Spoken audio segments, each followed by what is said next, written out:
किसी पेड़ की डाल पर कौवा बैठा था, तो किसी ने उसको पत्थर मार दिया। कौवा को बड़ा दुख हुआ। उसी डाल पर पड़ोस में कोयल बैठी थी। कोयल को कोई नहीं मारा। कोयल को बहुत कम लोग मारते, लेकिन कौवा को मारते हैं लोग। क्यों? क्योंकि कौवा में दो बहुत बड़े अवगुण हैं। बता दूं कि न बताऊं? पहला अवगुण यह है, तुम पेड़ के नीचे बैठे छाया ले रहे हो, कौवा आएगा, ठीक तुम्हारे सिर के ऊपर डाल पर बैठेगा और तुम्हारे सिर के ऊपर लेटरिन कर देगा। ये अवगुण है। और लेटरिन कौवा क्यों करता है आपको पता है? आपको नहीं पता, मुझे पता है। कौवा इसलिए लेटरिन करता है, इंग्लिश में इसको बीट कहते हैं, बीट करना, कि कौवा उड़कर आता है, डाल पर बैठ जाता है, उसके बाद देखता है कि नीचे कोई आदमी बैठा है। जब आदमी को देखता है तो कौवा इतना डर जाता है कि उसकी लेटरिन सुट से नीचे निकल जाती है। डर में खिसक गई लेटरिन उसकी। बड़ा डरपोक होता कौवा, बहुत चालाक है। दूसरी बात, कौवा को खीर पूरी खिलाओ लेकिन फिर भी बिष्ठा खाता है, ये दूसरा अवगुण। तीसरा एक और अवगुण है कौवा में, कि कौवा कितना तुम मिठाई खिला दो लेकिन कठोर ही बोलता है। तो ऐसे जो लोग कौवा जैसे हैं, साफ सुथरा जगह में गंदगी करना ही बीट करना है, कठोर बोलना और साथ में कौवा जैसे मलिन रहना, खान पान गंदा रखना, ऐसे लोगों को कोई पसंद नहीं करता है। तो कौवा के मन में एक दिन थोड़ा सा दुख हो गया।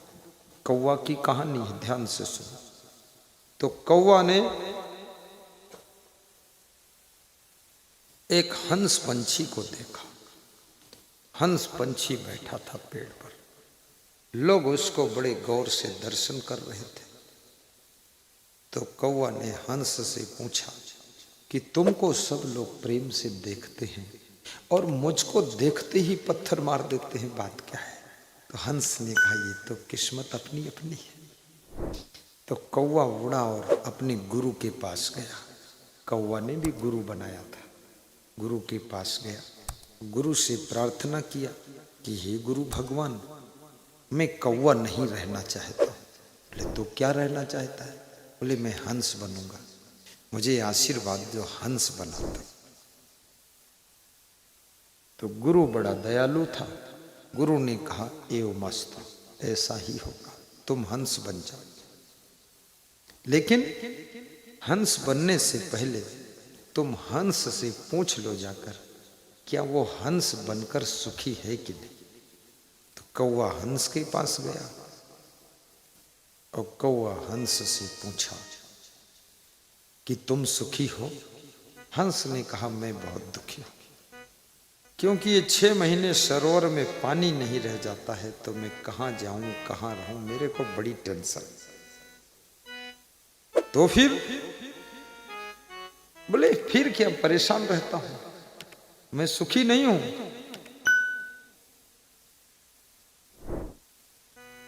तो कौवा ने पूछा, हे हंस भाई, फिर तुम क्या बनना चाहते हो?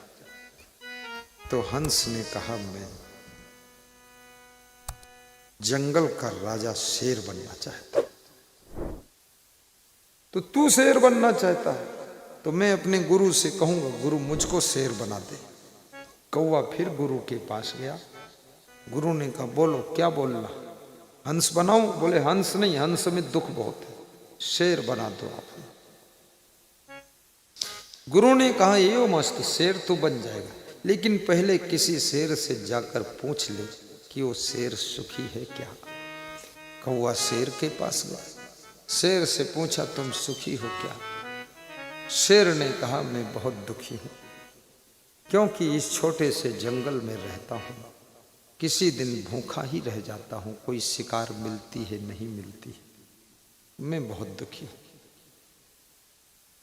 तो फिर बोले, मैं चाहता हूं शेर ना रहूं, हाथी ज्यादा सुखी मुझे लगता, क्योंकि जंगल की डालें तोड़कर खा लेता, उसको शिकार मारने की जरूरत थी।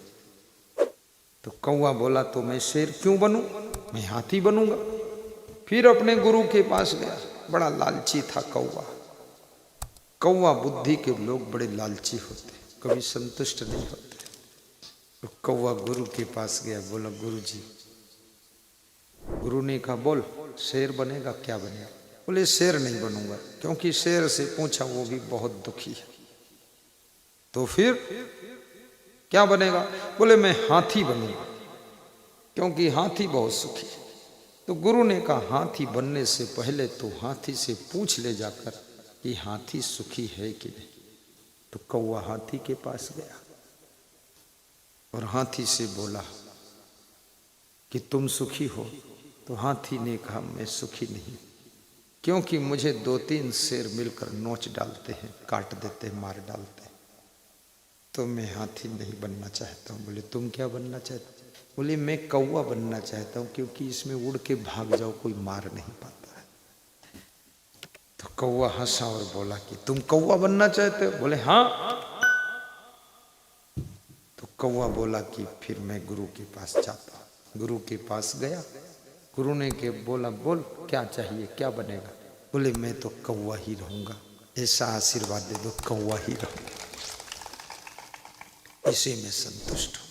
उड़ जाऊंगा, थोड़ा खाऊंगा, पेट भर जाएगा। दाना नहीं मिलेगा तो लोगों की लेटरिन खा लूंगा, लेकिन जी रहूंगा, कौवा ही ठीक है।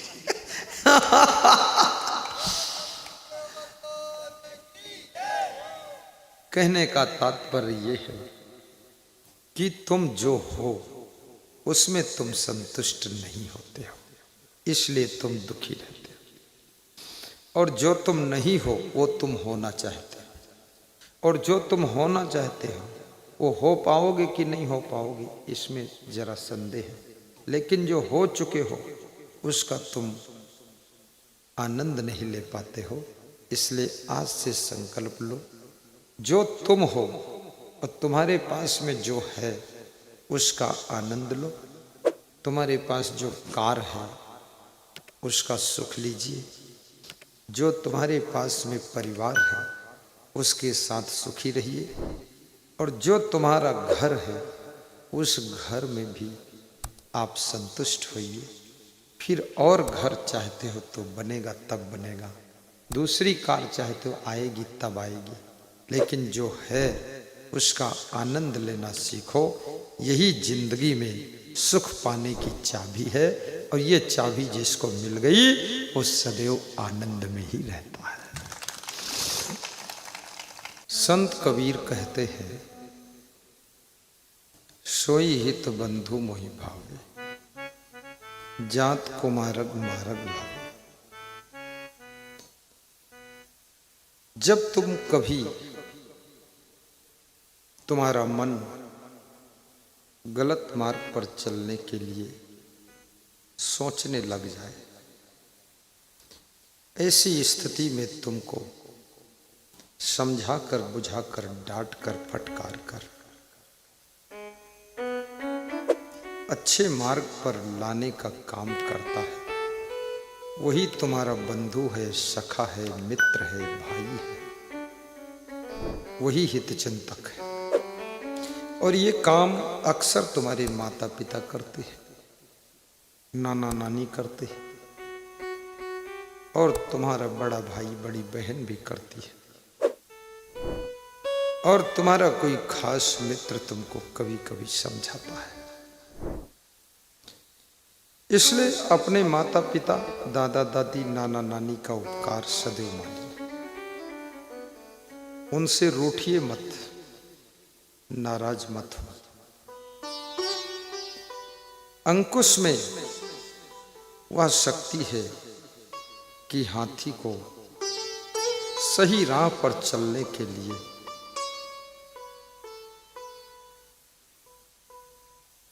सामर्थ्य देता है। ऐसे ही अपने बड़े बुजुर्गों का अंकुश, अनुशासन तुमको सही राह पर चलने की ताकत देता है। कितने लोगों की जिंदगी का निर्माण माता पिता के कड़े अनुशासन के कारण हुआ। मुझे एक छोटी सी कथा याद आती है। जिनकी मां हमेशा अपने बच्चों को अनुशासित करती है, वे बच्चे भविष्य में कोई बहुत बड़ी ऊंचाई को छू लेते हैं। और ऐसी मां का उपकार हमेशा याद रखिए और मां को धन्यवाद दीजिए। कितने बच्चे पढ़ते हैं, उनकी मां बैठी रहती है, देखती रहती है, जागती रहती है कि बच्चे का मनोबल बढ़ता रहे, बच्चा पढ़ता रहे। और तुम्हारी सबसे ज्यादा फिक्र करने वाले तुम्हारे माँ बाप होते हैं। दूसरे नंबर पर तुम्हारी फिक्र करने वाली तुम्हारी पत्नी होती है। तुम्हारा पति तुम्हारी फिक्र करता है, और जो तुम्हारी फिक्र करता है वही तुमसे बहुत अधिक प्रेम रखता है। जिसको तुमसे अत्यधिक प्रेम होता है वही तुम्हारी अधिक फिक्र करता है। प्रेम जब खत्म हो जाता है तो तुम्हारी फिक्र भी खत्म हो जाती है, फिर कोई ख्याल करने वाला नहीं। जो लोग तुम्हारी फिक्र करते हैं उनकी तुम भी फिक्र रखना और उनको ठुकराना मत। जिस दिन से बच्चे का जन्म होता है, माता पिता बच्चे के बारे में सोचते हैं, इसके लिए क्या कमाऊं, क्या बनाऊं और क्या कर दूं। लेकिन वही बच्चा जब जवान होता है इस उपकार को भूल जाता है और अपना हक समझता है कि मेरा तो हक है, मेरा तो सब है ही। ऐसा नहीं है, इसमें तुम्हारे माता पिता की तपस्या का पसीना निकला है। और गुरु के उपकार को भी याद रखिए। गुरु तुम्हारे जीवन को ज्ञान की अग्नि में तपाने का काम करता है। और जैसे सोना तपने के बाद दुगनी चमक को प्राप्त करता है और कंचन कहलाता है, ऐसे गुरु की ज्ञान अग्नि में तपने के बाद तुम मानव से महामानव कहलाते हो, देव मानव कहलाते हो, और इंसान से भगवान की डिग्री को प्राप्त करते हो।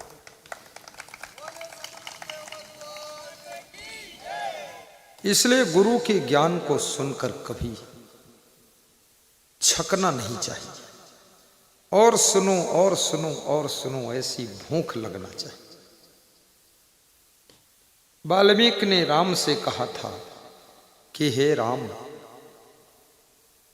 उनके हृदय में निवास करना जिनके कान तुम्हारी कथा को सुनते सुनते कभी तृप्त नहीं होते हैं, उनके हृदय में जाकर तुम बस जाओ। जो सत्संग सुनते सुनते कभी अघाते नहीं, छकते नहीं। आज देखिए कितनी दूर दूर से लोग सत्संग सुनने के लिए आए हैं। किराया लगता है, भाड़ा लगता है, तेल लगता है। पाली जिले से भी, हमारे पाली से आए हैं शिवलाल जी खड़े हैं। पाली बहुत दूर है, जोधपुर उससे भी दूर है। ये जोधपुर वाले साहब खड़े होइए, परिवार सहित पधारे।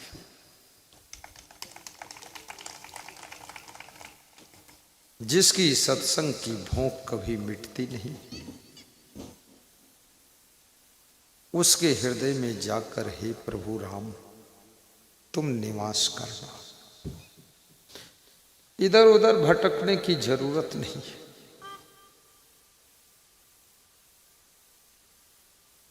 तुलसीदास ने भी कहा है, भगवान तुम्हारे घट में रहता है। घट में है सूझे नहीं लानत ऐसी जिंद, तुलसी या संसार को भयो मोतिया बिंद। घट में है लेकिन सुझाई नहीं देता है। तुलसीदास कहते हैं पूरे संसार को मोतिया बिंद का रोग हो गया है। जब मोतिया बिंद की बीमारी आंखों में आती है तो पास में खड़ा हुआ व्यक्ति भी ठीक से दिखता नहीं, धुंधला दिखता है। फिर मोतिया बिंद का ऑपरेशन करना पड़ता है। तो मैं ऑपरेशन करता हूं मोतिया बिंद का। आपके भीतर बैठा हुआ भगवान आपको दिखता नहीं है, तो सत्संग के माध्यम से गुरुदेव ज्ञान के द्वारा ऑपरेशन कर देते हैं।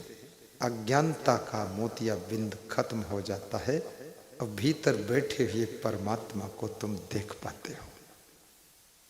सबके भीतर है, घट में है सूझे नहीं, लानत ऐसी जिंद, ऐसे जिंदा लोगों को धिक्कार है।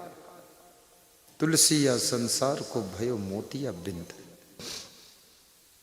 ऐसे सहज भाषा में तो हिंदू कहते हैं घट घट में राम है, लेकिन घट घट में राम है तो अपनी पत्नी को कैसे सताओगे तुम?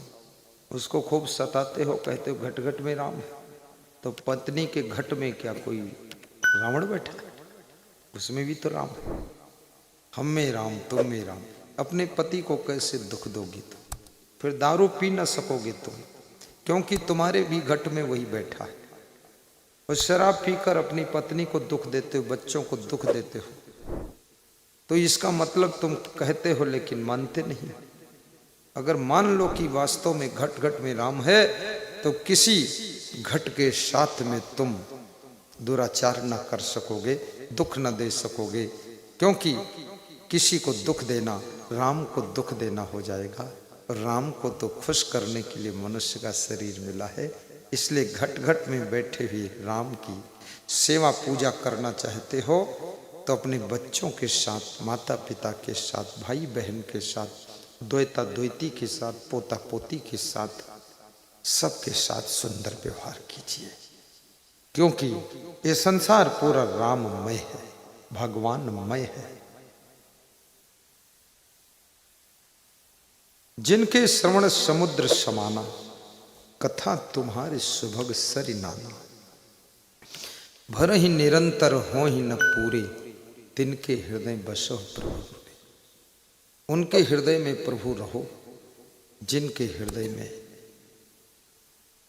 तुम्हारी कथा की धारा प्रवाहित हो रही है। सत्संग खूब सुनिए। प्रथम भगत संतन कर संगा। राम ने शबरी को समझाया है कि पहली भक्ति सत्संग ही है, और सत्संग यदि किसी वीतरागी वैराग्यवान ब्रह्मचारी संत के श्रीमुख से श्रवण करने का सुअवसर मिल जाए तो समझ लो वो सत्संग नहीं है, फिर वो तो अमृत की बूंदें हैं, आपके जीवन को तार देंगे। सत्संगत की महिमा बड़ी, आए कर लो घड़ी दो घड़ी। घड़ी दो घड़ी से भी जीवन धन्य हो जाता है। ये सत्संग कोई साधारण चीज नहीं। मीराबाई रोज सत्संग करती थी, और सत्संग अकेले भी होता है, कोई ना हो साथ में तो अकेले ही सत्संग, अपने मन में सत्संग कीजिए, अपने दिल में सत्संग कीजिए, मनोबल को हमेशा ऊंचा रखिए। मुस्लिम कहते हैं कि जर्रे जर्रे में खुदा है, लेकिन केवल कहते हैं, मानते नहीं। और ये भी मुसलमान भाई कहते हैं कि सबके भीतर अल्लाह है। तो हिंदुओं को क्यों मार रहे हो बांग्लादेश में? हिंदुओं को जिंदा क्यों जला रहे हो बांग्लादेश में? बांग्लादेश है ना, अंगले बंगले। फिर तुम किसी का वध न कर सकोगे, गाय भैंस को मारकर खा न सकोगे। कहां गई तुम्हारी रहम और रहमान? कैसा है रहमान जो तुम्हारे दिल में रहम नहीं। इसलिए कई मुसलमानों ने मांसाहार छोड़ दिया। कितने मुसलमानों ने दाढ़ी रखना भी खत्म कर दिया है। एक मुसलमान कह रहा था बचपन में मेरा खतना कर दिया, मुझे खतना पसंद है, जबरदस्ती खतना हो गया, हमसे पूछा भी नहीं गया, मैं दुखी हूं, अब ये खतना सुधरेगा भी नहीं।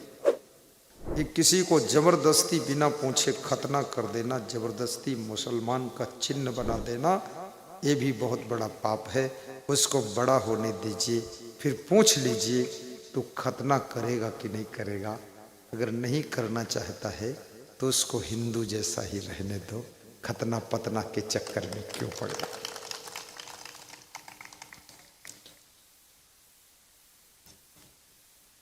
एक मुस्लिम भाई ने तो अपना नाम भी बदल लिया। वो कह रहा था मेरा नाम रहीमतुल्लाह था, मैंने अपना नाम रामलाल कर दिया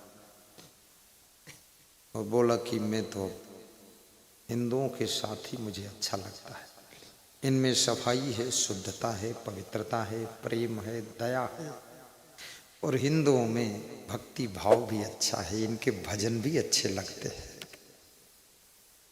बोले ये मुसलमानों में हमको नहीं अच्छा लगता, गंदगी बहुत है, मांस मछली अंडा मुर्गा बकरा भैंसा गाय सब खाते पीते, बहुत क्रोधी लोग हैं, आदमी को मार देते। ईरान में 10 लाख मुसलमानों ने मुस्लिम धर्म के खिलाफ बगावत कर दी कि ये धर्म नहीं है, ये आतंकवाद है। मुसलमान स्वयं इनसे ऊब गया है। तुम किस्मत वाले हो जो तुम हिंदू धर्म में ही जन्म लिए हो, हिंदू बनकर ही जी रहे हो। कभी अपना धर्मांतरण मत करना। हिंदू धर्म में एक टाइम खाकर भी मुस्कुरा कर रह लेना। अपन को कोई दूसरे धर्म को स्वीकार नहीं करना है, ये श्रेष्ठ धर्म है और इस धर्म की परिभाषा है मानव धर्म। ये मानवता का धर्म है, इंसानियत का धर्म है, हिंदू धर्म प्रेम का धर्म है। आज कितना खुल्लम खुल्ला हम लोग सत्संग कर रहे हैं। इस सत्संग में कोई मुस्लिम भाई आ जाए तो मना नहीं, ईसाई आ जाए मना नहीं, जैन यहूदी पारसी बौद्ध आ जाए मना नहीं, कोई आ जाए मना नहीं, अंग्रेज आ जाए कोई आ जाए मना नहीं, स्त्री पुरुष। लेकिन वह सत्संग कैसा सत्संग है जिस सत्संग में केवल एक ही मजहब के लोग बैठ सकते हैं, दूसरे मजहब के लोगों को एंट्री नहीं है, वो सत्संग है ही नहीं। वहाँ अंदर अंदर कुछ और कथा चल रही है और वह कथा ऐसी कथा है जो सबके लिए व्यथा बनकर निकल कर आती है, व्यथा बनकर निकल कर आती है। सत्संग तो मानव मात्र के कल्याण के लिए होता है। सैकड़ों मुस्लिम भाई भी हमारे भक्त हैं, हिंदू तो हैं ही, और कितने 2-4% तो ईसाई भी है, वो भी सत्संग खूब सुनता है। जो हीरो हीरोइन है वही भी प्रवचन सुनते हैं, क्योंकि प्रवचन ही जीने की शक्ति देता है। अन्यथा कितने हीरो हीरोइन आत्महत्या करके मर गए। ये फैशन करने से, आधे फटे लटे कटे कपड़े पहनने से कोई सुख थोड़े मिलने वाला है। सुशांत नाम का हीरो आत्महत्या करके मर गया था। इसलिए याद रखना, परम भक्त बनो, श्रेष्ठ भक्त बनो, महान संत बनो। और जीने के लिए शरीर मिला है तो हंस करके जियो, आत्महत्या की जरूरत नहीं है। और हत्या करना है तो अपनी बुराइयों की हत्या कीजिए, ज्ञान की तलवार उठाइए और अपने अवगुणों का सर काट दीजिए और जिंदगी मुस्कुरा कर जिए। बोलिए सदगुरु भगवान की जय। महिलाओं से भी कहूंगा, अपने पतिवती से ऊब डूब कर जहर वहर मत पीना, थोड़ा गम खा लो, अपने क्रोध को मार लो, खुद को मत मारो। अपने फैशन को मार लो, जिंदगी को मत मारो। नई नई बहुएं अपने आलस्य को मारो, ससुराल में जाकर जहर क्यों पी रही हो। कितनी लड़कियां मायके से ही जहर लेकर जाती हैं ससुराल कि अगर कोई बात हुई तो ये टम्बम साथ नहीं, पी लूंगी जहर। ये कौन समझदारी है। जहर क्यों पिए हम। जो मनुष्य जीवन देवी देवताओं को नहीं मिलता है वह इंतजार करते हैं। हे नारियों, हे देवियों, वो जीवन तुमको मिला है जो देवी देवता पाना चाहते हैं, और उस जीवन को पाकर तुम जहर पीकर मर रही हो। तुमसे बड़ा अभागा कौन होगा। इस जीवन को पाकर भक्ति करो, सत्संग सुनो, गुरु का ध्यान करो और ठाट बाट से जिंदगी जियो। अपने घर को स्वर्ग बना करके जियो, अच्छा बनाकर जियो। गृहस्थ आश्रम एक ऐसा आश्रम है जहां पर संघर्ष तो है, लेकिन गृहस्थ आश्रम में ही भगवान का जन्म होता है। गृहस्थ आश्रम में ही महान से महान संत का जन्म होता है। तुम्हारा आश्रम ऐसा है जहां से बड़े बड़े संत जन्म लेते हैं, प्रधानमंत्री जन्म लेता है। किस मां की कोख का चुनाव कौन सी दिव्य आत्मा कर लेती है क्या पता है। नरेंद्र मोदी प्रधानमंत्री की मां हीराबा, जिसको तुम मां कहते हो, गुजरात में उसको बा कहते हैं। हीरा बहन एक साधारण महिला होकर नरेंद्र मोदी की दिव्य आत्मा ने उसकी कोख का चुनाव किया और अपनी मां का नाम अमर करने के लिए इतना महान आत्मा उस गरीब के घर में जन्म लिया और मां का नाम अमर हो गया। भगवान कृष्ण देवकी के द्वारा पैदा हुआ। देवकी और वासुदेव को यश देने के लिए नंद बाबा और यशोदा की गोद में पले। यशोदा को यश प्रदान करने के लिए वहां पालन हुआ। याद रखना, तुम्हारे द्वारा कोई महान आत्मा का जन्म हो जाए तो समझ लो वो आत्मा तुमको धन्य करने के लिए, तुम्हारा नाम रोशन करने के लिए आई है। जब कृष्ण संदीपन गुरु के पास पढ़ने गए तो संदीपन ने कहा, तुमको क्या पढ़ाऊं, तुम तो सब पढ़ चुके हो, लेकिन मेरा आदर बढ़ाने के लिए तुम मेरे आश्रम आए हो, मैं नाम लिख लेता हूं, झूठ मूठ तुमको पढ़ा देता हूं, बाकी तुम तो पूरी दुनिया को पढ़ाने के लिए आए हुए हो। तुम्हारे जीवन के इतिहास में मेरा नाम जुड़ जाएगा कि संदीपन गुरु ने कृष्ण को पढ़ाया था। शिक्षक भी सौभाग्यशाली है कि भगवान को पढ़ा रहा है। गुरु भाग्यशाली है।